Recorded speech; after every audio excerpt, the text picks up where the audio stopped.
Y esto es Hablemos del Mundial sin hablar de fútbol.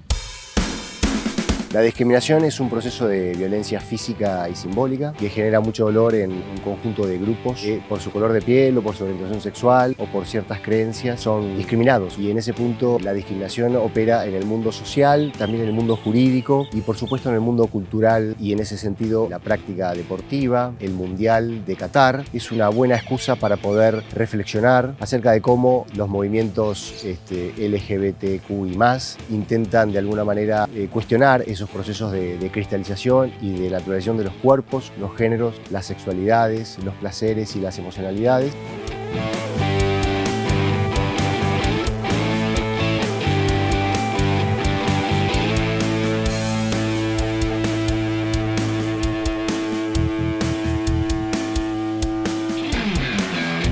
Pensar en un espacio deportivo más justo, más digno y más democrático. Los procesos de discriminación atentan contra la dignidad humana y la idea es que en un mundial como el de Qatar podamos metaforizar algunas reglas de juego del fútbol, que está vinculado al fuera de juego. Es una buena posibilidad de pensar a Qatar como un espacio de reflexión acerca de que muchos grupos sexogenéricos no queden fuera de juego.